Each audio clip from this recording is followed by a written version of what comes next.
అవకాశాన్ని ఇచ్చిన దేవాతి దేవునికి కృతజ్ఞతాస్తుతులు చెల్లిస్తూ వాక్యాన్ని వినడానికి ఆసక్తితో చేరవచ్చిన ప్రతి ఒక్కరికి మన ప్రభువు ప్రియ రక్షకుడైన యేసుక్రీస్తు వారి నామంలో నా హృదయపూర్వక వందనాలండి. ప్రియులారా, ఈరోజు కొన్ని మాటలు ధ్యానం చేసుకుందామండి. ఈరోజు నేను మీతో పంచుకోవాలనుకుంటున్న మాట ఏంటి అంటే అభ్యంతరములు. అభ్యంతరములు అంటే మనకు తెలుసు ఆటంకాలు. ఇంకా బాగా చెప్పాలి అంటే మనం ఏదైతే అనుకుంటున్నామో దానికి వ్యతిరేకంగా వచ్చే సమాధానం, అదే ఆ పనికి ఆటంకంగా ఉంటుంది. అంటే మనం చెయ్యాలి అనుకున్నాం, చెయ్యొద్దు అని ఎదుటివారి నుండి వచ్చేదే మనకు ఆటంకంగా అనిపిస్తుంటుంది. దాన్నే అభ్యంతరం అని కూడా అంటాం. ఈ అభ్యంతరాలను గూర్చి బైబిల్ ఏం చెప్తుంది, మనం ఎలా ఉండాలి అనేది ఈరోజు మనం నేర్చుకోవడానికి ప్రయత్నం చేద్దాం. ముందుగా ఒక మాటను చూద్దామండి. మత్తయి గారు రాసిన సువార్త, మత్తయి సువార్త 18వ అధ్యాయము 7వ వచనం. మత్తయి గారు రాసిన సువార్త 18వ అధ్యాయము 7వ వచనం. అభ్యంతరము వలన లోకమునకు శ్రమ, అభ్యంతరములు రాక తప్పవు, కానీ ఎవని వలన అభ్యంతరము వచ్చునో ఆ మనుష్యునికి శ్రమ. ఇందులో అభ్యంతరములు రాక తప్పవు, కానీ ఎవని వలన అభ్యంతరము వచ్చునో ఆ మనుష్యునికి శ్రమ. ఈ మాటను ఈ రాత్రి మనం ధ్యానం చేసుకుందాం. అభ్యంతరాలు వస్తాయంట, చెప్పేస్తుంది బైబిల్ కదా. అభ్యంతరములు రాక తప్పవు అంటే ఖచ్చితంగా వస్తాయి. అయితే ఎవని వలన అభ్యంతరము వచ్చునో ఆ మనుషునికి శ్రమ.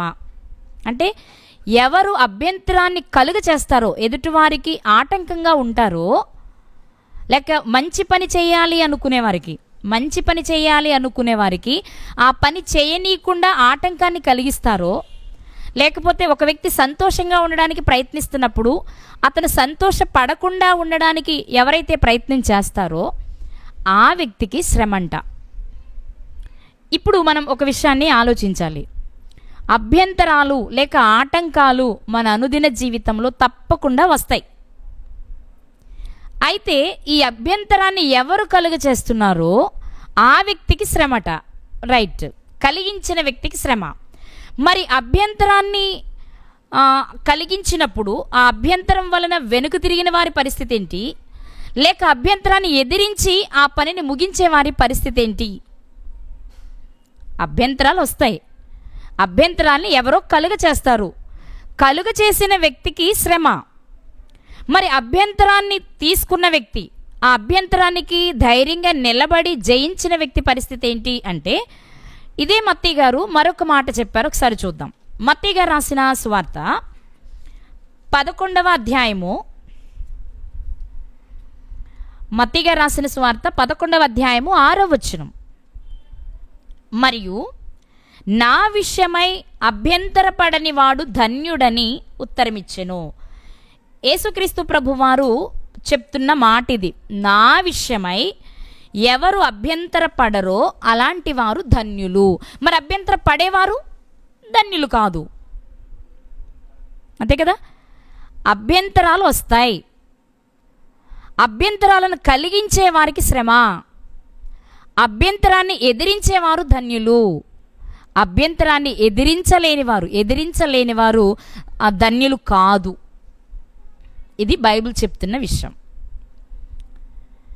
ఇప్పుడు మనం అభ్యంతరాలు నిజంగా వస్తాయా, ఎవరి జీవితంలోనైనా వచ్చాయా, వస్తే ఎలా వచ్చాయి, దాన్ని అధిగమించిన వారు ఎవరు, ఎలా అధిగమించారో కొన్ని మాటలు జ్ఞాపకం చేసుకుందామండి. ఈరోజు మనం ఇప్పుడు చూసినంత వరకు మనకు అర్థమయ్యేది ఏంటి అంటే, మనుషులు మనుగడ సాగిస్తూ ఉండగా, క్రీస్తుని రక్షకునిగా అంగీకరించి నిత్యజీవాన్ని స్వతంత్రించుకోవాలని పరిగెడుతూ ఉండగా ఖచ్చితంగా ఎవరో ఒకరి ద్వారా, అది భర్త, భార్య, పిల్లల, బంధువుల, స్నేహితుల, ఉద్యోగమా, వ్యాపారమా, సంపాదన, ఏదో ఒక రూపంలో మనకు అభ్యంతరం వస్తుంది.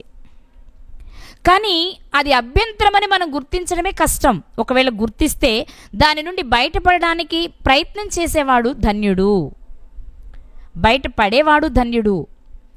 మరి బయటపడలేక నా ఒక్కరికైనా, అందరిది ఇదే పరిస్థితి కదా అని అందులోనే కొట్టుకుపోయేవాడు చాలా నష్టపోతాడు అనేది మనం చదువుకున్న లేఖనాలను బట్టి మనకు అర్థమయ్యే విషయం.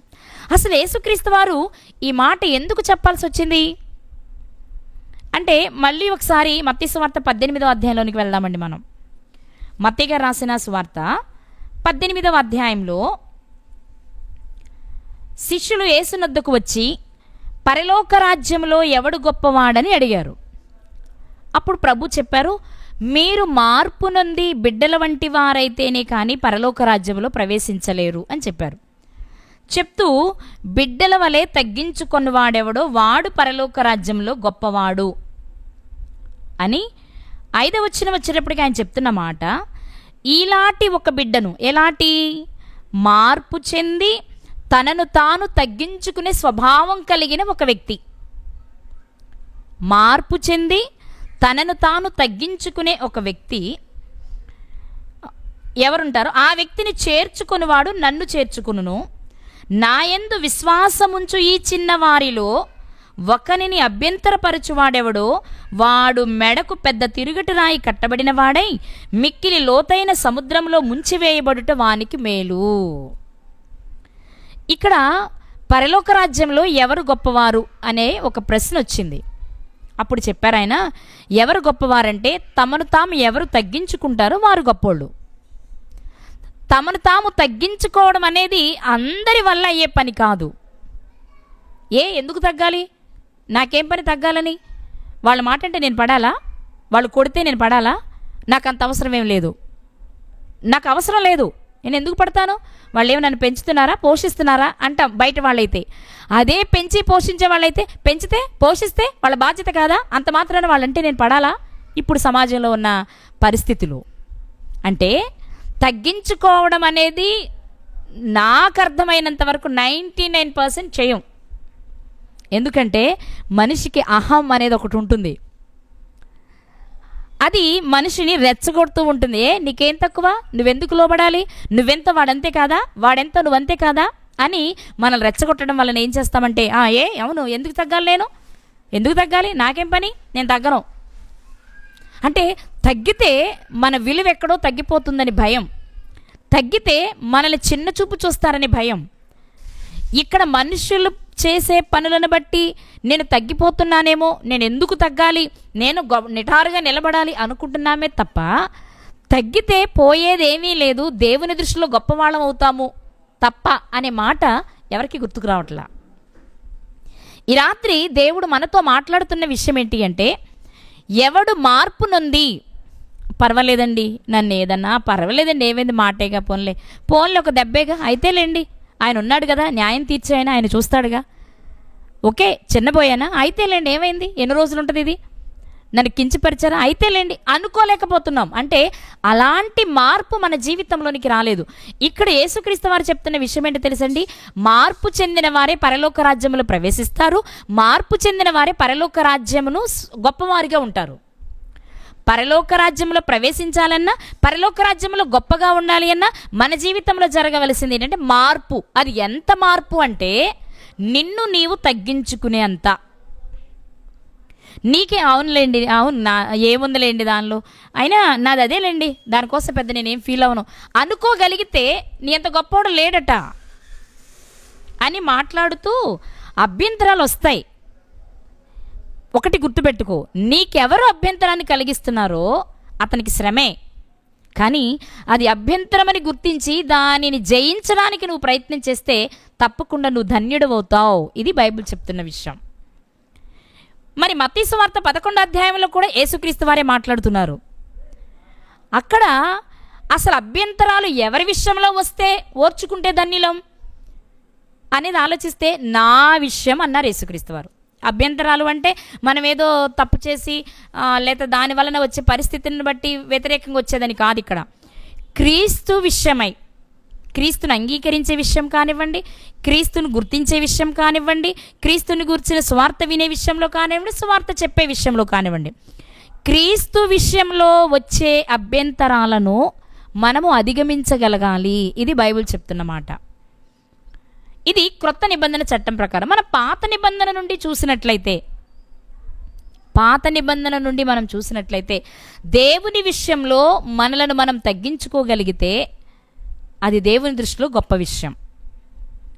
మనము దేవుని కొరకు బ్రతకాలనుకున్నప్పుడు, దేవుని పనిలో మనం బ్రతుకుతున్నప్పుడు ఖచ్చితంగా అభ్యంతరాలు వస్తాయి. అప్పుడు మనం చాలా జాగ్రత్తగా, చాలా యుక్తిగా ప్రవర్తించాలి, సమయోచితంగా ఆలోచించాలి. పాత నిబంధనలోని 1-2 సందర్భాలను నేను మీకు జ్ఞాపకం చేసి క్రొత్త నిబంధన దగ్గరికి వస్తా. బైబిల్ గ్రంథంలో ప్రారంభ మనుషులు ఎవరు అంటే ఆదాము హవ్వగారులు. వారికి దేవుడిచ్చిన తొలి సంతానమే కయీను గారు, రెండవ సంతానము హేబేలు గారు. ఈ హేబేలు గారు దేవుని యందు భయభక్తులు కలిగిన వారై దేవుని గూర్చి ఏది చేయాలి అన్నా మంచిది చేయాలి నేను అనుకున్నారు. నేను ఏదైనా చేస్తే దేవుడు మెచ్చాలి, దానికి ప్రతిగా నాకు బహుమానం ఇవ్వాలి, ప్రతిఫలాన్ని ఇవ్వాలి నాకు అనుకున్నారు. మనం చాలా భాగాలలో విన్న విషయం ఏంటి అంటే ఖచ్చితంగా తల్లిదండ్రుల ద్వారానే ఈ విషయాలన్నీ వారికి నేర్పబడి ఉంటాయి. దేవుడు అంటే ఎవరు, మరి దేవుడు ఆదాము హవ్వగారులు ఎలా చేశారు, వారు ఎందుకు తప్పు చేయాల్సి వచ్చింది, తప్పు చేసినప్పుడు దేవుడు ఇచ్చిన పనిష్మెంట్ ఏంటి, దానివల్ల వారు కోల్పోయింది ఏంటి, ఈ విషయాలన్నీ తల్లిదండ్రుల ద్వారానే ఈ బిడ్డలిద్దరూ తెలుసుకుని ఉంటారు. అయితే ఒకరు మనస్సును పెట్టారు, మరొకరు మనస్సును పెట్టలేదు అని మనం అనుకుంటాం. ఇలా ఆలోచిస్తున్నప్పుడు తల్లిదండ్రుల బోధ వలన హేబేలు గారు ఒక మంచి ఆలోచన, ఒక మంచి నిర్ణయానికి వచ్చారు. ఏమని అంటే, నేను ఏది చేసినా దేవునికి నచ్చేలా చెయ్యాలి, నేను మొదటిది దేవునికి ఇవ్వాలి, మొదటి స్థానం దేవునికి ఇవ్వాలి, నా ఆలోచనలు, నా పనులు, నా చూపులు, నా క్రియలు ఏవైనా మొట్టమొదటి దేవునికి సంబంధించినవి ఉండాలి అనుకున్నారు ఆయన. అందుకే తన పంటలో తొలిచూలున పుట్టినవే తెచ్చారు ఆయన. తొలిచూలున పుట్టినవి, అందులో క్రొవ్వినవి, శ్రేష్టమైనవి దేవునికి ఇవ్వడానికి ఆయన ఆలోచన చేశారు. ఇక మనం గతంలో కూడా మాట్లాడుకున్న విషయం, ఆమడ దూరంలో అనేక సంగతులలో హేబేలు గారికి యేసుక్రీస్తు వారు తెలుసా అంటే ఖచ్చితంగా తెలుసు.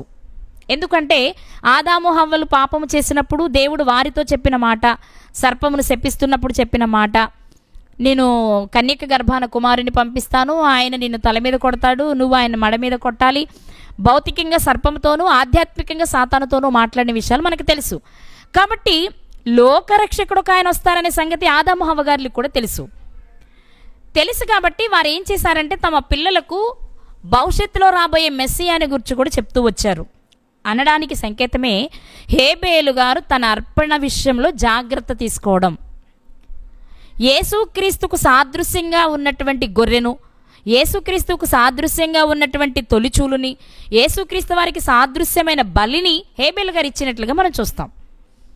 కాబట్టి ఆయనకు క్రీస్తు తెలుసు, క్రీస్తును గూర్చిన విషయాలు కూడా తెలుసు. అంటే భౌతికంగా చూడటమని కాదు, ఆయన వస్తారని, విమోచిస్తారని, వీళ్ళ తల్లిదండ్రులు చేసిన పాపమును పరిహరించడానికి ఆయన వస్తారు అనే విషయాలు హేబేలు గారికి తెలుసు. అయితే ఈ హేబేలు గారు ఎప్పుడైతే తల్లిదండ్రుల నుంచి నేర్చుకున్నారో, దేవుని కొరకు ఉన్నతంగా ఆలోచిస్తున్నారో, జాగ్రత్తగా బ్రతకడానికి ప్రయత్నిస్తున్నారో, ఇప్పుడు అతని జీవితంలో ఒక పెద్ద ఆటంకం వచ్చింది. అదేంటి అంటే తన అన్న రూపంలో వచ్చింది. ఇప్పుడు హేబేలు గారు చాలా జాగ్రత్తగా బ్రతకాలనుకున్నప్పుడు అన్న వచ్చి తమ్మునితో మాట్లాడి బలి అర్పణ అయిపోయిన తర్వాత హేబేలు గారి అర్పణ దేవుడు అంగీకరించి కయీను గారి అర్పణ అంగీకరించినప్పుడు కయీను గారు వచ్చి హేబేలు గారితో మాట్లాడడం చేత ఇద్దరి మధ్య మాటలలో పొందిక కుదరలేదు. ఎప్పుడైతే కుదరలేదో కయీను గారు హేబేలు గారిని చంపేశారు. ఇక్కడ మనం మన సందర్భానికి, మనం తీసుకున్న వచనానికి ఎలా అనుకూలంగా ఉంటుందో ఒక మాట మనం ఆలోచన చేద్దాం. ఏంటది అంటే, హేబేలు గారు దేవునికి అనుకూలంగా బ్రతకాలి అనుకున్నప్పుడు అతనికి అభ్యంతరం వచ్చింది. ఎవరి వలన? అన్న వలన. ఎప్పుడైతే అన్న వలన అభ్యంతరం వచ్చిందో, ఇప్పుడు ఈ అభ్యంతరాన్ని తాను అధిగమించగలిగితే ధన్యుడు, అధిగమించలేకపోతే నష్టపోతాడు. ఇక 2, హేబేలు గారికి అభ్యంతరాన్ని కలుగ చేసిన కయీను గారికి శ్రమ జరిగిందా? అది అంటే జరిగింది. హేబేలు గారు బ్రతకాలనుకున్నారు, జాగ్రత్తగా బ్రతుకుతున్నారు. 600 అన్న చెప్పినా తాను దేవుని కొరకు ఎలా బ్రతకాలని నిర్ణయించుకున్నారో అలాగే బ్రతకడం ప్రారంభించేశారు. ప్రారంభించినప్పుడు కయీను గారు దానికి అభ్యంతరము కలుగచేసినప్పుడు ఎంతలా అభ్యంతరాన్ని కలుగచేశారు అంటే హేబేలు గారిని లేపేశారు. అర్థమైందండి? లేపేయడం అంటే చంపేశారు. అయితే చంపేశారు కాబట్టి అభ్యంతరం వచ్చింది, కానీ చనిపోవడానికైనా ఇష్టపడ్డారు కాబట్టి హేబేలు గారు ఆయన ధన్యుడయ్యారు. అంటే అభ్యంతరం వచ్చినా అభ్యంతరాన్ని చూసి భయపడిపోయి అలాగా అన్నా అయితే ఓకే నువ్వు చెప్పినట్టు రేపటి నుంచి నేను చేస్తానని కయీను గారితో ఏకీభవించలేదు, కానీ తాను అనుకున్నదే చేయడానికి ఇష్టపడ్డారు. అంటే ఆ అభ్యంతరాన్ని అధిగమించగలిగారు. అంటే ఇప్పుడు ఆయన దేవుని దృష్టిలో అభ్యంతరమును జయించినటువంటి ధన్యుడు. మరి కయీను గారి పరిస్థితి ఏంటి? కయీను గారు దేవునికి నచ్చినట్టు బ్రతకట్లేదు, బ్రతుకుతున్న తమ్ముడిని కూడా బ్రతకనివ్వట్లేదు. అభ్యంతరాలు కలుగచేసే వారి పరిస్థితి అది. వారు బ్రతకరు, బ్రతికే వారిని బ్రతకనివ్వరు. కయీను గారు ఇవ్వలేకపోయారు, మంచిది సరికదా, నా తమ్ముడిది స్వీకరించడానికి నాది స్వీకరించకపోవడానికి కారణం ఏంటి అని ఆలోచించలేదు, కానీ హేబేలు గారికి అభ్యంతర కారణంగా ఉన్నారు. అప్పుడు అభ్యంతరపరిచినా సరే ఆయన మాత్రం అలాగే నిలబడ్డారు దేవుని కొరకు. కాబట్టి మరణమైనా పొందారు, కానీ అందులో నుంచి వెనక్కి రాలేదు. కానీ హేబేలు గారికి అభ్యంతరాన్ని కలుగజేసిన కయీను గారి పరిస్థితి ఏంటి మరి? ఎవరి వలన అభ్యంతరములు వచ్చునో వానికి శ్రమ వచ్చిందా? శ్రమ చరిత్రలో ఆయనదో ప్రత్యేకమైన జీవితం అని చెప్పొచ్చు కయీను గారిది. ఆ తర్వాత ఏదో తిరిగి పశ్చాత్తాపపడి దేవుని దగ్గరికి వచ్చారు, కానీ ఆయన వలన లోకంలోనికి వచ్చిన పాపము మనకు తెలిసిందే. శాపగ్రస్తుడుగానే ఆయన మిగిలిపోయినట్టు మనం చూస్తున్నాం. కాబట్టి ప్రారంభంలోనే కయీను హేబేలు గారి జీవితాన్ని మనం చూసినట్లయితే హేబేలు గారు దేవుని కొరకు బ్రతకాలి అనుకున్నప్పుడు కయీను గారి రూపంలో అభ్యంతరాలు వచ్చాయి. అభ్యంతరాన్ని కలుగ చేసింది కయీను గారు. అందువలన ఆయనకు శ్రమ వచ్చింది. ఆ అభ్యంతరాన్ని జయించడం వలన హేబేలు గారి చరిత్రలో మొట్టమొదట పరదేశకు వెళ్ళిన వ్యక్తిగా మిగిలారు. మొట్టమొదట హతమైన వ్యక్తి, లేక మొట్టమొదట చంపబడిన వ్యక్తి, మొట్టమొదట పరదేశకు వెళ్ళిన వ్యక్తి. మనం ఇలా ఆలోచన చేసినట్లయితే ఎంత గొప్ప ఆధిక్యత హేబేలు గారికి లభించిందో మనకు అర్థమవుతుంది. ఇక మరొక సందర్భాన్ని గనక మనం ఆలోచన చేస్తే అభ్యంతరాలు అంటే చాలా సందర్భాలు మనకు కనిపిస్తాయి, కానీ నేను మచ్చుకు 1-2 మీకు చూపించాలనుకుంటున్నా. మరొక సందర్భం ఏంటి అంటే హన్నా పెనిన్నా గారి సందర్భం. హన్నా గారు వివాహం అయ్యింది, బిడ్డలు లేరు, గొడ్రాలుగా ఎంచబడింది. ఆ సమయంలో షిలోహు మందిరంలోనికి వెళ్ళి దేవుని ఎదుట తన బాధను చెప్పుకొని దుఃఖించిందే తప్ప దేవుణ్ణి నిందించలేదు ఆమె. నిజంగా అలాంటి పరిస్థితులు చాలామంది దేవుడు ఏంటోనండి మాకే అన్యాయం చేశాడు, మాకు కూడా ఈ పాపో బాబును ఇస్తే బాగుండేది కదా, ఇవ్వలేదు, చాలా అన్యాయస్తుడండి దేవుడు, నాకు దేవుని మీద కోపం వస్తుందని దేవుని వదిలిపెట్టేసేవారు కూడా ఉన్నారు సమాజంలో. కానీ హన్నా గారు అలా చేయలేదు. దేవుని పైన ఆనుకుని దేవుడు తప్పక సహాయం చేస్తారని నిరీక్షణ కలిగి దేవుని దగ్గర మాత్రమే తన మొరను పంచుకుంటుంది.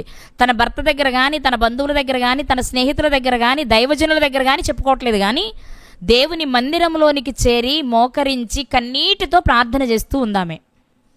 దేవుని దగ్గరికి ఎందుకు వెళ్ళారు ఆవిడ అంటే బైబిల్ గ్రంథంలో కొంతమంది స్త్రీలు మనకు కనిపిస్తారు, భక్తి పరులైన స్త్రీలు. ఫర్ ఎగ్జాంపుల్ రిబ్కా గారు ఉన్నారు. ఆమెకు పిల్లలు పుట్టినప్పుడు ఆమె చేసింది కూడా అదే. గర్భంలో పిల్లలుండి కొట్టుకుంటున్నప్పుడు కూడా ఆమె చేసింది ఏంటి అంటే వైద్యుని సంప్రదించలేదు, మంత్రసాలను సంప్రదించలేదు, కానీ దేవుణ్ణి అడగడానికి వెళ్ళారు, ఎందుకు నాకు ఈ పరిస్థితి అని. అదే సందర్భాన్ని మనం ఇక్కడ హన్నా గారి దగ్గర జ్ఞాపకం చేసుకుంటే ఒక నింద ఆమె మోస్తున్నప్పుడు దేవా నీ చిత్తమైతే ఈ నింద తొలగించు అని ప్రార్థన చేశారే తప్ప దేవుణ్ణి నిందించలేదు హన్నా గారు. అంటే దేవుని కొరకు బ్రతుకుతుంది కాబట్టి తన భారాన్ని దేవునిపైనే వేసింది. నీ పనుల భారం యెహోవా మీద వెయ్యి అన్నట్లుగా. ఇక్కడ మనం చూస్తే ఆమె దేవుని మీద పూర్తిగా ఆనుకోవడం చేత ఆమె జీవితంలో అభ్యంతరాలు వస్తున్నాయి. ఏ రూపంలో అంటే పెనిన్నా గారి రూపంలో. ఏ రూపంలోనండి? పెనిన్నా గారి రూపంలో. ఎలా? ఆమెకు పిల్లలు పుట్టారు, ఈమెకు పిల్లలు లేరు. ఆమెను చక్కగా పిల్లల గల తల్లిలాగా అన్నిటికీ ఆమెను ముందు పెట్టుకుంటున్నారు, ఈమెను ముందు పెట్టుకోవట్లేదు. కాబట్టి ఇప్పుడు ఆమెకి ఏమనిపించిందంటే పెనిన్నా గారికి, నేను చాలా గొప్ప, నాకు పిల్లలు ఉన్నారు కదా. అందుకే ఆమె ఏం చేసింది అంటే హన్నా గారిని విసిగించడమే జీవిత ధ్యేయంగా పెట్టుకుంది ఆవిడ. మనం ఒక మాట చూస్తాం, ఒకసారి మనం ఆ విషయాన్ని గమనించినట్లయితే చూద్దామండి. సమూయేలు మొదటి గ్రంథము 1వ అధ్యాయము. సమూయేలు మొదటి గ్రంథము 1వ అధ్యాయము 6వ వచనం. 6వ వచనం. యెహోవా ఆమెకు సంతు లేకుండా చేసి ఉన్న హేతువును బట్టి ఆమె వైరియగు పెనిన్న ఆమెను విసిగించుటకై ఆమెకు కోపము పుట్టించుచూ వచ్చెను. పిల్లలు లేని కారణం చేత తన వైరియగు పెనిన్న, అదేంటండి ఇద్దరు అంత వైర్యమా? అవును, ఎందుకంటే హన్నా గారిని శత్రువులా భావిస్తుంది, శత్రువులా చూస్తున్నారు పెనిన్నా గారు. ఎందుకంటే తనకు పిల్లలు లేరు, నాకు పిల్లలు ఉన్నారు. భర్త ఒక్కరే అయ్యారు, భార్యలు ఇద్దరు అయ్యారు. కాబట్టి ఆమె ఇష్టానుసారంగా ప్రవర్తిస్తూ చాలా విసిగించి కోపాన్ని పుట్టిస్తూ వచ్చారు. అంటే హన్నా గారు దేవుని పైన ఆధారపడి బ్రతకాలనే నిర్ణయం తీసుకున్నప్పుడు, బ్రతకడానికి ప్రయత్నం చేస్తూ ఉన్నప్పుడు ఆమె జీవితంలో వచ్చిన అభ్యంతరం ఏంటి అంటే పెనిన్నా గారు విసిగించడం, కోపాన్ని పుట్టించడం అనే పనులు మనకి ఇక్కడ కనిపిస్తూ ఉంటాయి ప్రియులారా. అయితే మరి ఈ విషయంలో హన్నా గారు గెలిచారా? అభ్యంతరాలన్నీ అధిగమించారా? లేదంటే అధిగమించారు. మనకు తెలుసు కదా, లేచి మోకరించి ఆవిడ ప్రార్థన చేస్తుంటే ఏలీ గారికే అర్థం కాలే ఈవిడ మత్తురాల్లా ఉందా అన్నట్లుగా చూశారు ఆయన. అప్పుడు విషయం అంతా చెప్పుకున్నారు ఆవిడ. వెంటనే ఆయన కూడా, అమ్మ నీకు దేవుడు తప్పకుండా సంతానం ఇస్తారు, నువ్వు ధైర్యంగా ఇంటికి వెళ్ళిపో అని చెప్పారు. ఇవి మనకు తెలుసు. ఇక్కడ మనం గమనించాల్సిన విషయాలు ఏంటి అంటే హన్నా గారు లోకం దృష్టిలో ఒక గొడ్రాలుగా ఉన్నప్పుడు, లోకమంతా ఎలా ఉన్నా తన సహోదరి అయినటువంటి పెనిన్నా ఆమెను ఒక శత్రువులా చూస్తున్నప్పుడు కూడా హన్నా గారు పెనిన్నాని ద్వేషించడం కానీ, అలాంటి పరిస్థితికి కారణమైన దేవుని దూషించడం కానీ చేయలేదు. కానీ కేవలం దేవుని మీద మాత్రమే ఆధారపడ్డారు. అందువలన ఆమెకు అభ్యంతరాన్ని కలిగించిన పెనిన్నా గారి జీవితం ఏంటి, ఆ అభ్యంతరాలను అధిగమించిన హన్నా గారి జీవితం ఏంటి అంటే పిల్లలున్న పెనిన్నా గారి జీవితం గురించి పెద్దగా రాయబడలేదు. కానీ దేవుని పైన ఆనుకుని అవమానాన్ని భరించి అభ్యంతరాలను అధిగమించి దేవుని కొరకు నిలబడిన హన్నా గారి జీవితం ఏనాటికి మనం మాట్లాడుకుంటాం, ఎప్పటికీ మాట్లాడుకుంటాం. అంతేకాదు ఒక ఉన్నతమైన వ్యక్తిని సమాజానికి అందించిన తల్లిగా మనకు ఆమె కనబడుతూ ఉంటారు. నిజంగా పాలు మాన్పించిన వెంటనే తాను మొక్కుకున్న మొక్కుబడి ప్రకారం దేవాలయంలోనికి తీసుకొని వచ్చి దేవుని పని కొరకు ప్రతిష్ఠించేసినట్లుగా మనం చూస్తూ ఉంటాం ప్రియులారా. కాబట్టి ఇక్కడ మనం ఏం ఆలోచిస్తున్నామంటే అభ్యంతరాలు వచ్చాయి. అది ఏ రూపం అంటే అన్న రూపం కావచ్చు, సవతి రూపం కావచ్చు, అక్క రూపం కావచ్చు, అత్త రూపం కావచ్చు, ఏ రూపంలోనైనా కావచ్చు. కానీ అది అభ్యంతరమని, అది నీ ఆధ్యాత్మిక జీవితానికి ఆటంకం కలిగిస్తుందనే విషయాన్ని నువ్వు గుర్తిస్తే, దాన్ని నువ్వు అధిగమించే ప్రయత్నం చేస్తే చరిత్రలో నువ్వు నిలిచిపోతావు.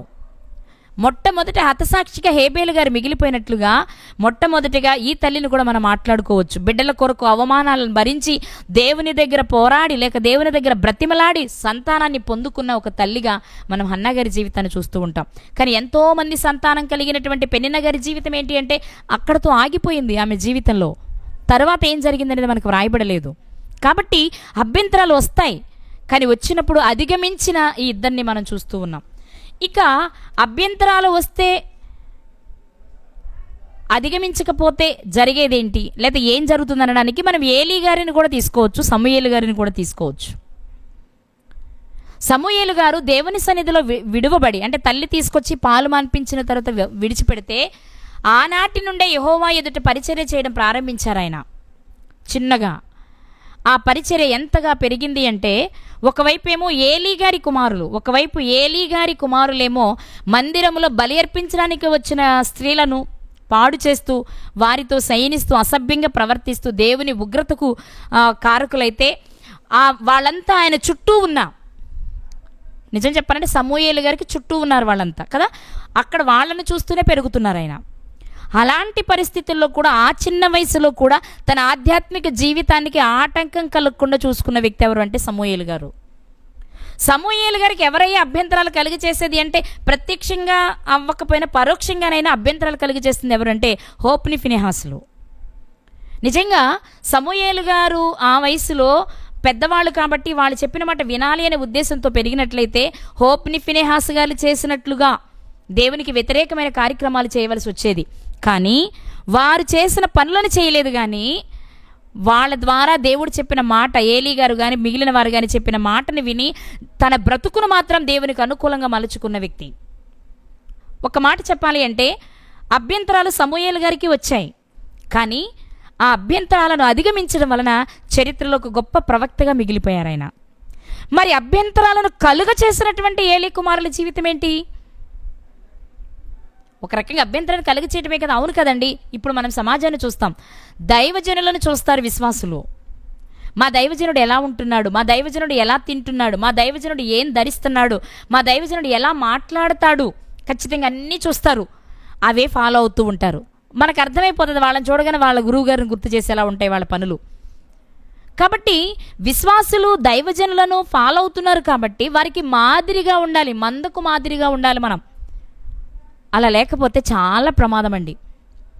ఇక్కడ మనం ఏలీ గారి కుమారులను సమూయేలు గారిని, లేక ఏలీ గారి కుమారులను ఎల్కానా గారి కుమారుని కనుక మనం ఆలోచన చేసినట్లయితే, ఎల్కానా గారి కుమారుడైన సమూయేలు గారికి అభ్యంతర కారణంగా ఉన్నారు ఏలీ గారి కుమారులు.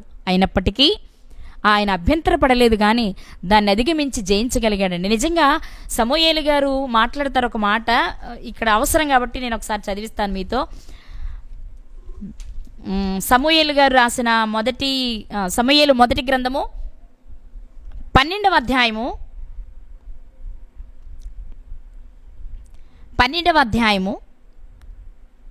2వ వచనాన్ని చదువుతున్నాను నేను. 2 నుండి చదువుతున్నాను నేను. నేను తలనెరిసిన ముసలివాడను. సమూయేలు గారు సమాజంతో, ఇశ్రాయేలు ప్రజలతో మాట్లాడుతున్న విషయం అన్నమాట ఇది. నేను తలనెరిసిన ముసలివాడను. ఎప్పుడు వెళ్ళాడండి అక్కడికైనా? షిలోహు మందిరానికి ఎప్పుడు వెళ్ళారు? పాలు మానినప్పుడు కదా. ఇప్పుడు ఏ వయసుకు వచ్చారు? తల నెరిసిన ముసలివాడట. అంటే తల నెరిసిన ముసలివాడంటే ఇప్పుడు బాల నెరుపు కూడా వస్తుంది చాలామందికి, 20, 30, 40 కూడా వస్తుంది. అది కాదు, నిండు వృద్ధాప్యమునకు వచ్చినప్పుడు వచ్చిన మెరుపు, అది ఆ నెరుపు అనమాట అది. అందుకే నేను తల నెరిసిన ముసలివాడను, నా కుమారులు మీ మధ్య ఉన్నారు, బాల్యము నుండి నేటి వరకు నేను మీ కార్యములను జరిగించుచూ వచ్చి తిని, ఇదిగో నేనున్నాను. నేను ఎవని ఎద్దునైనా తీసుకుంటున్నా, ఎవని గార్ధబమునైనా పట్టుకుంటున్నా, ఎవనికైనా అన్యాయము చేసి తినా, ఎవరినైనా బాధ పెట్టి తినా, న్యాయము నాకు అగపడకుండా ఎవని యొద్దనైనా లంచము పుచ్చుకుంటున్నా, అలాగు చేసిన ఎడల యెహోవా సన్నిధిని, ఆయన అభిషేకము చేయించిన వాని ఎదుటను వాడు నా మీద సాక్ష్యము పలకవలెను. అప్పుడు నేను మీ ఎదుట దానిని మరలా ఇత్తును అనెను. ప్రజలందరి ముందు రాజును ఎంపిక చేసుకునే సందర్భం ఇది.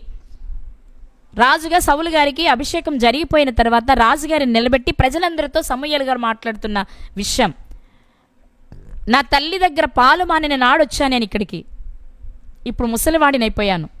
కానీ నా జీవిత కాలంలో ఎవరి ఎద్దునే కానీ, ఎవరి గార్ధవమునే కానీ నేను ఎప్పుడైనా తీసుకున్నానా?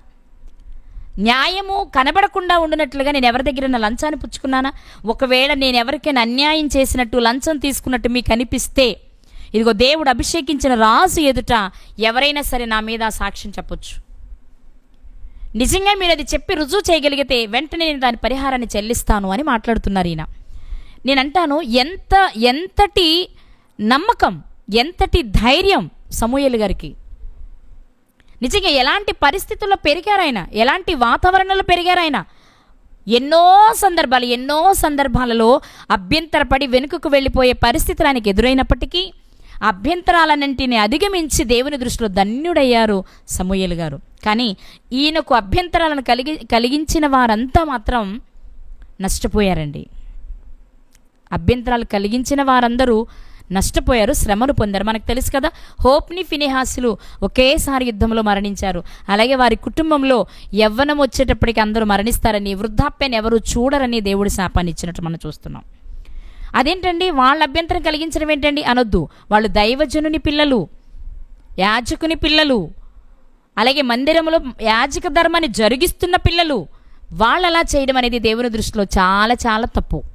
కాబట్టి వారు అభ్యంతరం కలిగించినట్లే, అనేక మంది విశ్వాసుల జీవితాలతో ఆడుకున్నట్లే. అందుకే అభ్యంతరాలు వస్తాయి, కానీ దాన్ని అధిగమిస్తే ధన్యులు. హేబేలు గారు అధిగమించారు, హన్నా గారు అధిగమించారు, సమూయేలు గారు అధిగమించారు.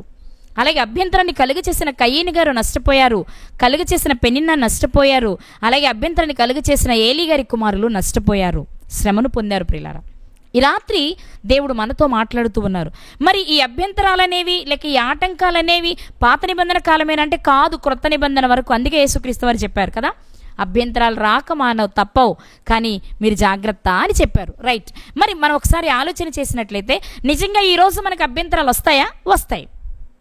మనకు అభ్యంతరాలు వస్తాయి అంటే మనం ఎలా అమ్మాలి ఆ విషయాన్ని? అది పాత నిబంధన కాలం కదా మనం ఇప్పటివరకు చూసింది. మరి క్రొత్త నిబంధన చరిత్రలో ఎక్కడైనా అభ్యంతరాలు కలిగాయా? కొత్త నిబంధన చరిత్రలో ఎక్కడైనా అభ్యంతరాలు కలిగాయా? ఎక్కడైనా కలిగాయా అని ఆలోచించడం కంటే మనకు మాదిరి అయిన యేసుక్రీస్తు వారి జీవితంలో అభ్యంతరాలు కలిగాయా అని మనం చూస్తే 1-2 సందర్భాలు క్రొత్త నిబంధన ప్రకారం మనం ఆలోచన చేద్దాం. ప్రియులారా, మత్తయి గారు రాసిన సువార్త 16వ అధ్యాయము. మత్తయి గారు రాసిన సువార్త 16వ అధ్యాయము 21 నుండి చదువుకుందాం. 23లో మనకు అవసరమైన మాట ఉంటుంది, కానీ అవసరం కాబట్టి 21 నుండి చదువుకుంటూ వెళ్దాం. అప్పటి నుండి తాను యెరూషలేమునకు వెళ్ళి పెద్దల చేతను, ప్రధాన యాజకుల చేతను, శాస్త్రుల చేతను అనేక హింసలు పొంది చంపబడి 3వ దినమున లేచుట అగత్యమని యేసు తన శిష్యులకు తెలియచేయ మొదలుపెట్టగా. మనం ముందే మాట్లాడుకున్నాం, అభ్యంతరం అంటే ఏంటంటే నేను చక్కగా ఉండాలనుకుంటున్నాను అంటే అబ్బెబ్బే నువ్వు అలా ఉండడానికి వీలు లేదు అని వ్యతిరేకంగా పలికే సమాధానాలని అభ్యంతరాలు అంటాం. మనల్ని ఆ పని చేయనీయకుండా ఆపడమే అభ్యంతరం అని మనం ముందే మాట్లాడుకున్నాం. ఇక్కడ యేసుక్రీస్తు వారు తన శిష్యులతో చెప్తున్నారు ఏమనంటే, నేను యెరూషలేమునకు వెళ్తా, పెద్దల చేతను, ప్రధాన యాజకుల చేతను, శాస్త్రుల చేతను నేను హింసలు పొందుతాను, చంపబడతాను, సమాధి చేయబడతాను, 3వ దినమున నేను తిరిగి లేవడం జరుగుతుంది అని చెప్తూ ఉన్నారు.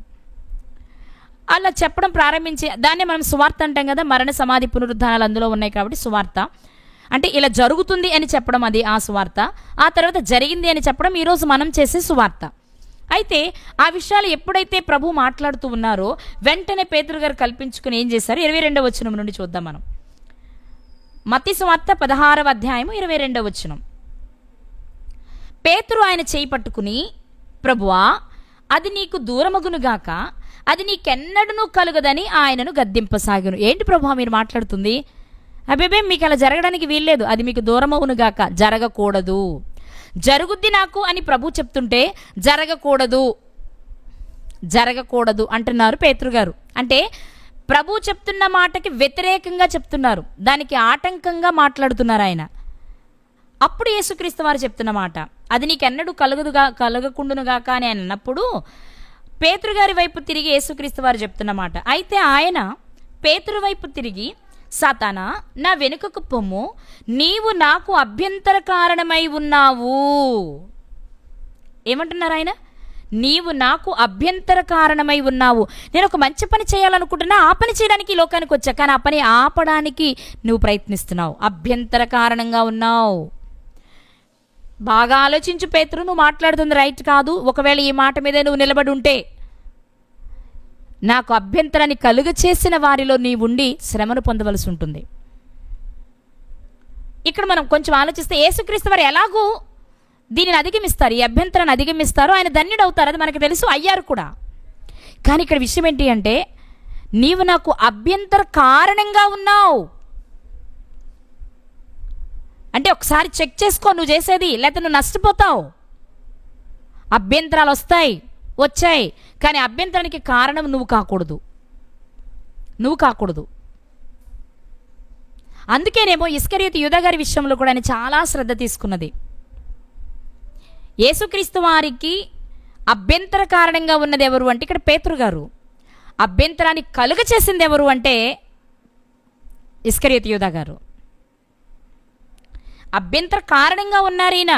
ఎప్పుడైతే కారణంగా ఉన్నావు అన్నారో ఈయన ఆలోచించారు. ఆ తర్వాత కాసేపు వాగ్వివాదం జరుగుద్ది. నేను అభ్యంతర పడను ప్రభువా, ఏది జరిగినని మాట్లాడతారు, యేసుక్రీస్తు వారు చెప్పడం జరుగుద్ది, ఇది మనకు తెలుసు. కానీ ఫైనల్గా మనం ఆలోచిస్తే పేతురు గారి జీవితంలో మనం ఆలోచించేది ఏంటంటే, ప్రారంభంలో ఆయన ఎంత అభ్యంతరం కలిగి చేసినా యేసుక్రీస్తు వారు దాన్ని అధిగమించిన తర్వాత పేతురు గారిలో మార్పు రావడం మనం చూస్తున్నాం. మార్పు వస్తే వాళ్ళకి శ్రమ ఉండదు. అభ్యంతరం చేయడానికి కారణమైన వారిలో మార్పు వచ్చిందనుకోండి, దాని నుంచి బయటపడతారు. మార్పు రాలేదనుకోండి, నష్టపోతారు. అదే ఇస్కరియోతు యూదా గారి జీవితంలో జరిగిన విషయం. ఇక్కడ మనం చూస్తే యేసుక్రీస్తు వారికి కూడా అభ్యంతరాలు వచ్చాయి. ఎవరి వలన? శిష్యుల వలనే. ఎవరి వలన? శిష్యుల వలనే. ఇంకా బాగా చెప్పాలంటే ఆయనకి బాగా సన్నిహితంగా ఉండే శిష్యుల వలన. కానీ ఇలాంటి సందర్భంలో యేసుక్రీస్తు వారు అభ్యంతరాన్ని జయించారు. అందుకే ఆయన ధన్యుడు కాగలిగాడు. ధన్యుడై ఆయన జీవితంలో ఏం జరిగింది అంటే మనందరికీ తెలుసు. మనందరికీ విమోచకుడయ్యారు, మనందరికీ రక్షకుడయ్యారు. ఆయన రక్తమే మనలను విమోచిస్తుంది. ఈ స్థాయికి ఆయన ఎదిగారు. ఎందుకంటే వచ్చిన అభ్యంతరం, అవునా ఇతను నిజంగానే నా గురించే కదా ఆలోచిస్తున్నాడు, నా శిష్యుడు నా గురించి కదా ఎవరి గురించి ఆలోచిస్తాడు, నా మేలు కోరే కదా, నా ప్రాణాన్ని గురించే కదా అనుకోలేదు. కానీ నువ్వు మనుషుల సంగతి ఆలోచిస్తున్నావు పేతురు, ఇది కరెక్ట్ కాదు అని చెప్పేశారు.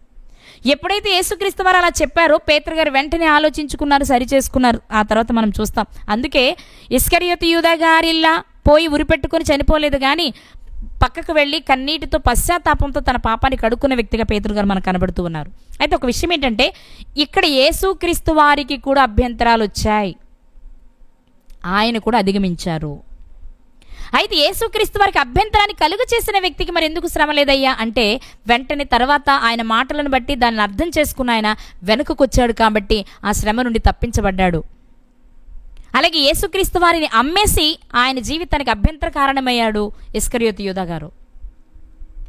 కానీ అది తప్పు అని ఎన్ని రకాలుగా యేసుక్రీస్తు వారు చెప్పడానికి ప్రయత్నించినా మార్చుకోవడానికి ప్రయత్నం చేయలేదు కాబట్టి అతని జీవితం ముగిసిపోయింది. ఇంకా చెప్పాలంటే యేసుక్రీస్తు వారికి శిష్యుడుగా ఉండి చివరి వరకు, బాగా వినాలి, యేసుక్రీస్తు వారికి శిష్యునిగా ఉండి చివరి వరకు ఆయన మాటలు వింటూనే ఉన్నా అభ్యంతరాన్ని కలిగి చేసి నష్టాన్ని కొని తెచ్చుకున్న జాబితాలో చేరిపోయాడు ఇస్కరియోతు యూదా గారు. ప్రియులారా, ఇక మరి యేసుక్రీస్తు వారికి అభ్యంతరాలు వచ్చాయి, ఆయన జయించారు, బాగానే అయిపోయింది. మరి ఆయన శిష్యుల పరిస్థితి ఏంటి? ఎందుకంటే యేసుక్రీస్తు వారి తర్వాత అపోస్తులు, వీరే మనకు మాదిరి. అర్థమవుతుందండి నా మాట? వీళ్ళే మనకు మాదిరి. కాబట్టి యేసుక్రీస్తు వారికి అభ్యంతరాలు వచ్చాయి, ఆయన మార్చుకున్నారు, అధిగమించారు, ధన్యులయ్యారు. అలాగే ఆయనకు అభ్యంతర కారణంగా ఉన్నటువంటి పేతురు గారి జీవితంలో కూడా మార్పు వచ్చింది, మనం చూసాం. ఇప్పుడు అపోస్తలుల విషయాన్ని మనం ఒకసారి చూద్దాం. యేసుక్రీస్తు వారు మాట్లాడిన ఒక మాటను మనం చూద్దాం. మత్తయి సువార్త 26వ అధ్యాయము. యేసుక్రీస్తు వారు అప్పగింపబడే రాత్రి జరుగుతున్న సన్నివేశం ఇది. మత్తయి గారు రాసిన సువార్త 26వ అధ్యాయము 33వ వచనం.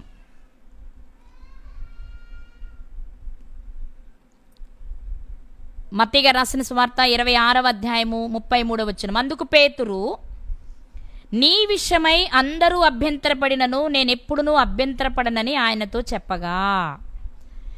ఇక్కడ పేతురు గారు యేసుక్రీస్తు వారితో మాట్లాడుతున్నారు. ఏమని? నీ విషయమై అందరు అభ్యంతరపడినా నేను పడను, నేను స్ట్రాంగ్ అన్నారు ఆయన. ఈ మాట ఎందుకు చెప్పాల్సి వచ్చింది అంటే, ఇప్పుడు 31వ వచనం చదవాలి మనం. మత్తయి గారు రాసిన సువార్త 26వ అధ్యాయము 31వ వచనం. అప్పుడు యేసు వారిని చూచి, ఈ రాత్రి మీరందరూ నా విషయమై అభ్యంతరపడెదరు. ఈ రాత్రి మీరందరూ నా విషయమై అభ్యంతరపడతారు. అంటే అభ్యంతరం ఇప్పుడు ఎవరి దగ్గరకు వస్తుంది? అపోస్తుల దగ్గరకు. మీరందరూ అంటే అపోస్తులు అందరూ ఉన్నారు అక్కడ. మీరందరూ నా విషయమై అభ్యంతరపడెదరు అన్నారు. అంటే అభ్యంతరం అనేది ఇప్పుడు అపోస్తుల దగ్గరకు వచ్చింది. వీళ్ళకి ఏ రూపంలో వచ్చింది? యేసుక్రీస్తు వారికి ఏ రూపంలో వచ్చింది?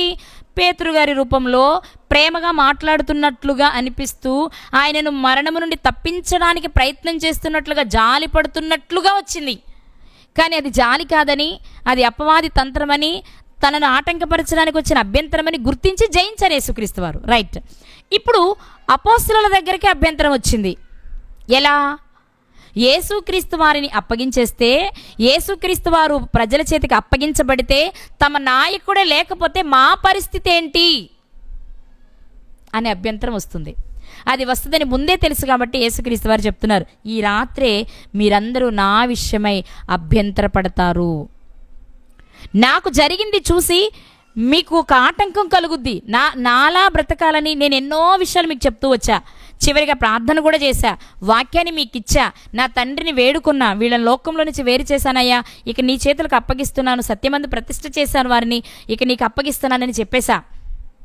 ఇన్ని జరిగినా ఈ రాత్రి ఏం జరుగుద్ది అంటే మీ దగ్గరకు ఒక అభ్యంతరం వస్తుంది. అదేంటంటే, నేను ఎప్పుడైతే అప్పగించబడతానో మీలో ఒక భయం వస్తుంది, చెదిరిపోతారు, పారిపోతారు అని చెప్పేశారు ఆయన. వాస్తవానికి ఆ మాట చెప్పిన వెంటనే ఆ అభ్యంతరాన్ని ఎలా అధిగమించాలో, దానికి ఏం చేయాలో ఆలోచించాలి వాళ్ళు. అలా కాకుండా ముందే సమాధానం చెప్పేస్తున్నారు పేతురు గారు. ఏమని? ఎవరు అభ్యంతర పడినా, అందరూ అభ్యంతర పడతారంటున్నావు ప్రభు, ఎవరు పడినా నేను మాత్రం పడను.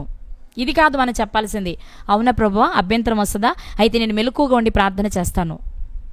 అది అభ్యంతరం మరి గుర్తించడం ఒక ఎత్తు, గుర్తించిన తర్వాత దాన్ని జయించడం మరొక ఎత్తు.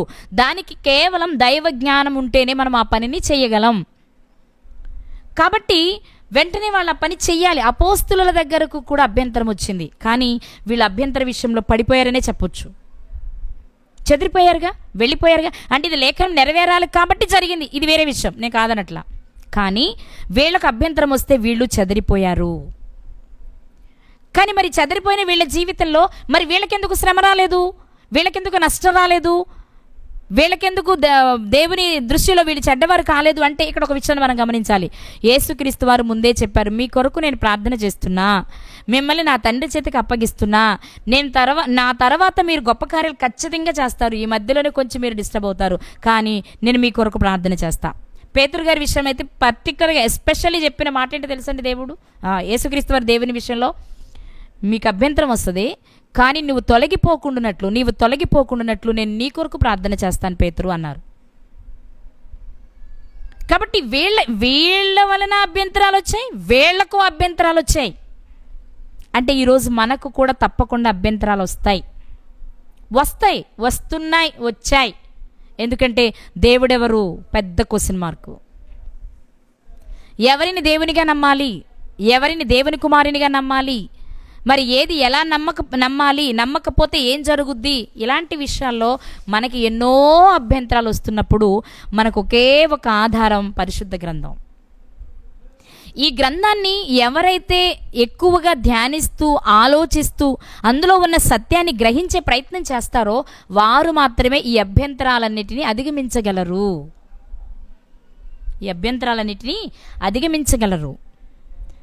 అవును, అదే జరిగిన తర్వాత జీవితంలో యేసుక్రీస్తు వారు చనిపోయే వరకు వీళ్ళు ఇలాగే ఉన్నారు. కానీ ఆయన తిరిగి లేచిన తర్వాత, మరలా వారిని బలపరిచిన తర్వాత ఒక గొప్ప వెలుగు వెలిగారు కదండి వాళ్ళంతా.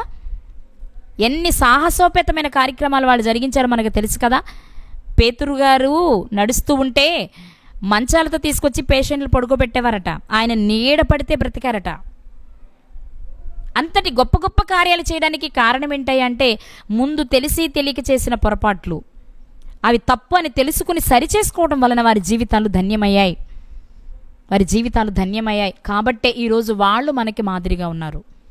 ఈ రాత్రి దేవుడు మనతో మాట్లాడుతున్న విషయం, మనము చాలా విషయాలలో అభ్యంతరాలు కలుగచేయకుండా ఉండాలి. ఒకవేళ ఎవరి వలనైనా నీకు అభ్యంతరం కలిగితే నువ్వు ఆ అభ్యంతరాన్ని బట్టి తొలగిపోకుండా చాలా జాగ్రత్త పడాలి అని దేవుని మాట, దేవుని వాక్యం సెలవిస్తూ ఉంది ప్రియులారా. కాబట్టి ఈ రాత్రి దేవుడు మనకు తెలియచేస్తున్న ఒక ప్రాముఖ్యమైన విషయం ఏంటి అంటే, అభ్యంతరాలు ఖచ్చితంగా వస్తాయి. అయితే ఆ అభ్యంతరం వచ్చినప్పుడు భయపడిపోయి, బాధపడిపోయి, కృంగిపోయి, ఆ అభ్యంతరానికి జడిసిపోయి దానిలో చిక్కుపడిపోయినట్లయితే నువ్వు ధన్యుడవు కాలేవు. సమస్య వచ్చినప్పుడు ఇది ఎందుకు వచ్చింది, నాలో లోపమా లేక నాకు వచ్చిన పరీక్ష అనుకుని దానిని మనం గనక పసిగట్టగలిగి దానిలో ఉన్న సారాన్ని గ్రహించి అది ఏదో దానికి తగినట్లుగా మనం ప్రవర్తించగలిగితే ధన్యులం కాగలం. ఇంతటి పరిజ్ఞానం మనకు రావాలి అంటే అది దేవుడే ఇవ్వవలసిన జ్ఞానం, దైవ జ్ఞానంతో మాత్రమే మనం వాటిని గుర్తించగలం ప్రియులారా. లేదు అంటే అంత మామూలుగా అనిపిస్తుంది, సాధారణంగా అనిపిస్తుంది, అది పెద్ద తప్పుగా కూడా మనకు అనిపించదు. అవును కదా. అప్పుడు పేతురు గారే ఉన్నారు ఉదాహరణకి. ప్రభువా మీరు చనిపోవడం ఏంటి ప్రభువా, అది మీకు దూరం అవునుగాక అన్నారు. మామూలుగా ఆలోచిస్తే అది ఎంత ప్రేమతో కూడిన మాట. ప్రభు అంటే ఎంత ప్రేమ అండి ఆయనకి. అందుకే ఆయన మరణిస్తానంటే ఆయన మరణం వద్దు అని వారిస్తున్నారు ఈయన అనిపిస్తుంది మనకి. ప్రాణం అంటే ఎవరికైనా అంతే కదండి. ఒకడు సర్వలోకమును సంపాదించుకుని తన ప్రాణమును పోగొట్టుకుంటే ఏమి ఫలితం? వాడు ప్రాణానికి ప్రతిగా ఏమి ఇవ్వగలడు అంది వాక్యం. అంటే అన్నిటిలో విలువైంది ప్రాణమే. కాబట్టి ప్రాణ విషయం వచ్చేటప్పటికి నిజంగా యేసుక్రీస్తు వారు కాబట్టి ఆ మాటల్లోని అంతనే గ్రహించేది సాతాను ప్రేరణ అని గుర్తించి అధిగమించగలిగారు. అదే మనలాంటి వాళ్ళమైతే నేనంటే నీకు ఎంత ప్రేమనైనా, నా ప్రాణాన్ని గురించి ఎంత ఆలోచిస్తున్నావు నువ్వు, నిజంగా నాకు ఎంతమంది ఉన్నా ఎవరు నా గురించి ఆలోచించలేదు, నువ్వు ఎంత మంచోడివి ఎంత గొప్పోడివి అనాలి. కానీ ప్రభు అంటున్నారు, సాతానా వెనుకకు పో, ఎందుకు నువ్వు ఆటంకంగా ఉన్నావు, నాకు అభ్యంతరాన్ని ఎందుకు కలిగిస్తున్నావు అన్నారు. అంటే అది పైకి మృదువుగా అనిపిస్తుందేమో కానీ దాని లోపల బాగాలేదు అనే సంగతి ఆయనకు అర్థమైంది. ఆయనలా మనం అర్థం చేసుకోవాలి అంటే మనం క్రీస్తులా మారిపోవాలి.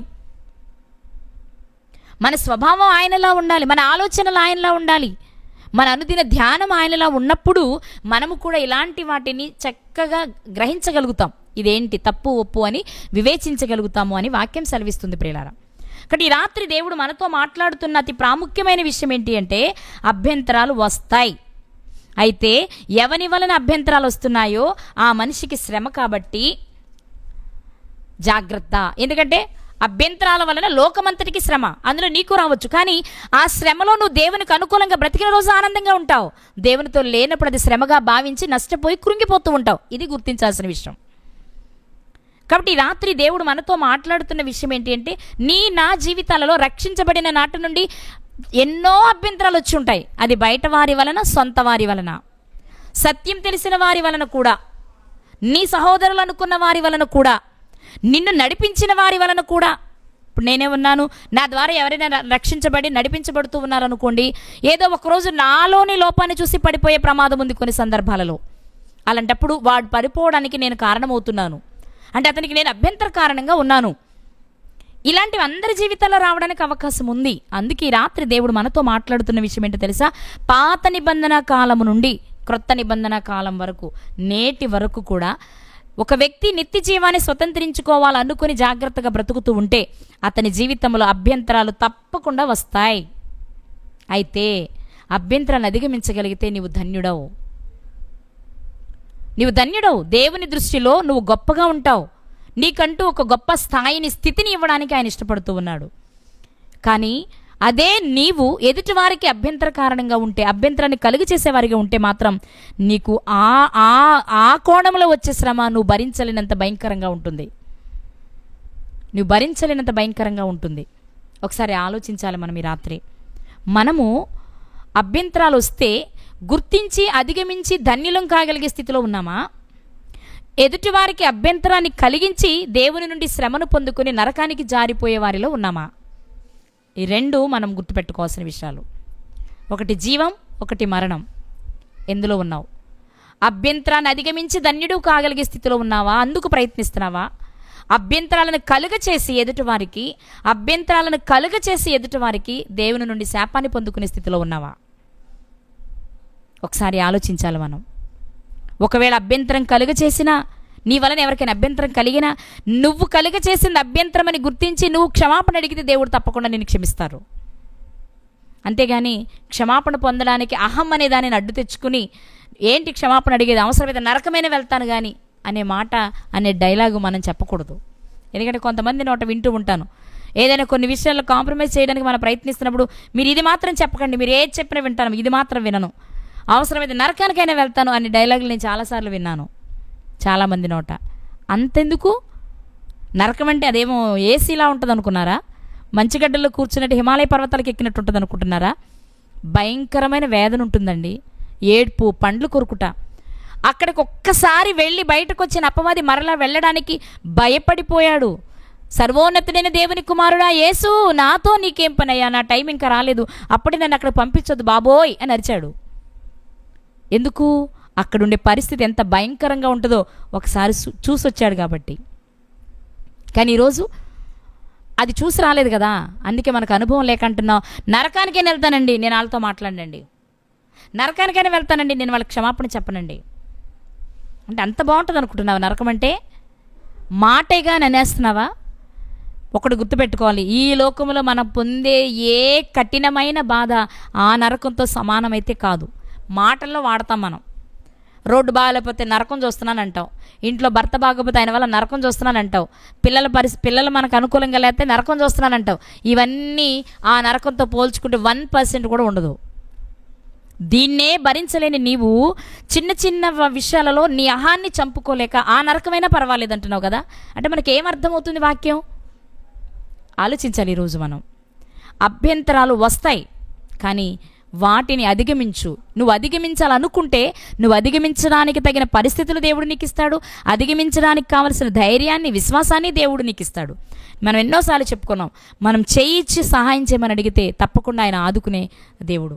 ఆయన ఆదుకోలేకపోవడానికి కారణం ఏంటంటే మన పాపములు మనకు ఆయనకు మధ్య అడ్డుగా వచ్చాయి కదా. మనం 59 యెషయా గ్రంథంలో చదువుకుంటాం, విననేరక ఉండినట్లు ఆయన చెవులు మందం కాలేదు, రక్షింపనేరక ఉండినట్లు ఆయన చేతులు కురుచ కాలేదు. మరి ఎందుకు చేయలేకపోతున్నారు? ఎందుకు వినలేకపోతున్నారు? ఆయన మనకెందుకు సహాయం చేయట్లేదు? మన మొర ఎందుకు వినట్లేదు అంటే ఆయనకు మనకు మధ్య మన పాపములు అడ్డుగా వచ్చాయి కాబట్టి. ఎందుకు వచ్చాయి? నేను పాపిని తెలుసుకునే కదా నువ్వు బాప్తిసం తీసుకున్నావు.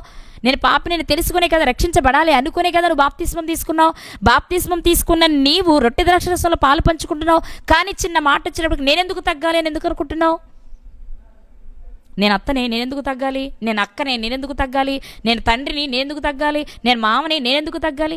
నువ్వు మామవా, అక్కవా, తల్లివా, తండ్రివా, చెల్లివా, ఇవి కాదు ఇక్కడ. నువ్వు ఒక క్రైస్తవుడివి, తగ్గు, తప్పలేదు. ఎందుకంటే దేవుడు నిన్ను హెచ్చించాలనుకుంటున్నాడు. అదొద్దా నీకు? అది కావాలంటే ఈ రాత్రి దేవుడు మనతో మాట్లాడుతున్న మాట, అభ్యంతరాలు తప్పక వస్తాయి. ఏది అభ్యంతరమో నీకు అర్థం కావాలి. అభ్యంతరాన్ని అధిగమించడానికి నీకు విశ్వాసం ఉండాలి. అభ్యంతరాన్ని అధిగమిస్తే అప్పుడు దేవుడు నిన్ను ధన్యుడు అంటారు. కాబట్టి ఒక్కసారి ఆలోచన చేద్దాం. మనం ఏ గుంపులో ఉన్నాం, ఏ మార్గంలో ఉన్నాం, ఏ వైపు మనం ప్రయాణం చేస్తున్నాం. లోకంలో నువ్వు గొప్పవాడివి కావచ్చు, గొప్పగా ఉండొచ్చు, కానీ దేవుని దృష్టిలో మనం ఎలా ఉన్నాం? ఇది మనకు చాలా అవసరమైన విషయం అండి. మరి యేసుక్రీస్తు వారికి అభ్యంతరాలు వచ్చాయి, అపోస్తులకు అభ్యంతరాలు వచ్చాయి. ఆ తర్వాత పౌలు గారు చెప్తారు కొరింథీ పత్రికలో ఒక చోట, సంఘమునైనను సంఘములోని వారితోనైనను మీరు అభ్యంతరములు కలుగు చేయకుడి అనే మాట ఉంటుందండి. కరెక్ట్ గుర్తులేదు నాకు రెఫరెన్స్. మీరు గమనించినట్లయితే ఆ విషయంలో కూడా మనం చాలా జాగ్రత్త పడాలి. సంఘాన్ని గనుక మనము విసిగిస్తే, అభ్యంతరాన్ని కలుగ చేస్తే దేవుడు ఒప్పుకోరు. కాబట్టి ఎవ్వరికి అభ్యంతర కారణంగా ఉండకుండా, ఎవరైనా మనకు అభ్యంతరం కలిగించినా సావధానంగా దానిని అధిగమించి వారిని మనం ప్రేమించగలిగితే దేవుడు మనల్ని మెచ్చుకుని పరలోకాన్ని ఇస్తారు. పరలోకాన్ని పొందాలి అంటే అభ్యంతరాలను అధిగమించేవారిగా ఉందాం. అలాంటి కృప దేవుడు మనందరికీ దయచేయునుగాక. ఆమెన్.